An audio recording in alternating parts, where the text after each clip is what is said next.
সকলকে স্বাগতম জানাচ্ছি মুক্তাগাছার ইতিহাস মিডিয়া ইউটিউব চ্যানেলে। মুক্তাগাছার ইতিহাস মিডিয়া ইউটিউব চ্যানেলের আজকের আয়োজনে থাকছে তৃতীয় জাতীয় সংসদ নির্বাচনে স্বরাষ্ট্রমন্ত্রী কে ছিলেন সেই সম্বন্ধে এবং তার জীবনী সম্বন্ধেই থাকছে আমাদের আজকের ভিডিওতে। তাহলে চলুন শুরু করি ভিডিওটা। মেজর জেনারেল অবসরপ্রাপ্ত মাহমুদুল হাসান ছিলেন তৃতীয় জাতীয় সংসদের স্বরাষ্ট্রমন্ত্রী। মেজর জেনারেল মাহমুদুল হাসান টাঙ্গাইল সদর উপজেলার মাকুরকুল গ্রামে এক মুসলিম পরিবারে 1 মার্চ 1936 সালে জন্মগ্রহণ করেন। ছিলেন বাংলাদেশের সাবেক স্বরাষ্ট্রমন্ত্রী এবং বাংলাদেশ জাতীয়তাবাদী দলের রাজনীতিবিদ এবং টাঙ্গাইল 5 আসনের সাবেক সংসদ সদস্য। মাহমুদুল হাসান মেজর জেনারেল হিসাবে বাংলাদেশ সেনাবাহিনী থেকে অবসর গ্রহণ করেন। রাষ্ট্রপতি হুসাইন মোহাম্মদ এরশাদের মন্ত্রিপরিষদে তিনি স্বরাষ্ট্রমন্ত্রী হিসেবে দায়িত্ব পালন করেন। 1996 সালে ঢাকা 9 আসনে ঢাকা মহানগরের ধানমন্ডি মোহাম্মদপুর অঞ্চলে তিনি প্রথম সংসদ সদস্য নির্বাচিত হন।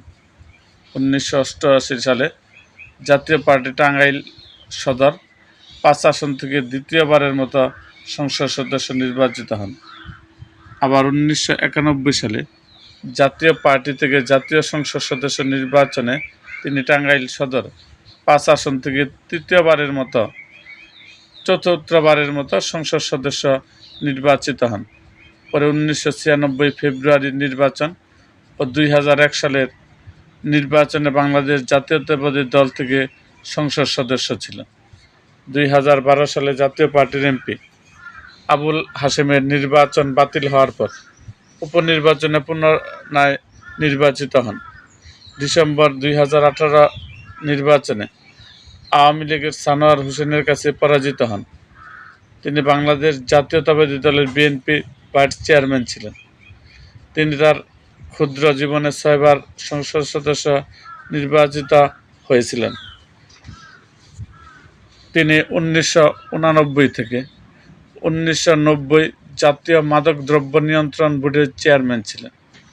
তিনি তার কর্মজীবনের শুরুতে সর্বপ্রথম তার নিজ গ্রাম মাকুরকুলে 1970 সালে মেজর মাহমুদুল হাসান উচ্চ বিদ্যালয় মাকুরকুল প্রতিষ্ঠা করেন। এছাড়াও তিনি তার সামান্য জীবনে টাঙ্গাইল জেলা অভ্যন্তরীণ অনেক প্রতিষ্ঠান প্রতিষ্ঠিত করেন। 1989 সালে টাঙ্গাইলে মেজর জেনারেল অবসরপ্রাপ্ত মাহমুদুল হাসান আদর্শ কলেজ প্রতিষ্ঠা করেন। 1993 সালে মেজর জেনারেল মাহমুদুল হাসান নামে একটি মাদ্রাসা প্রতিষ্ঠা করেন। এরকম আরও ভিডিও পেতে এবং রাজনৈতিক অঙ্গনে নানা ঘটনা ও ইতিহাস জানতে আমাদের মুক্তাগাছার ইতিহাস মিডিয়া ইউটিউব চ্যানেলটিকে সাবস্ক্রাইব করুন এবং পাশে থাকা বেল আইকনটি বাজিয়ে দিন।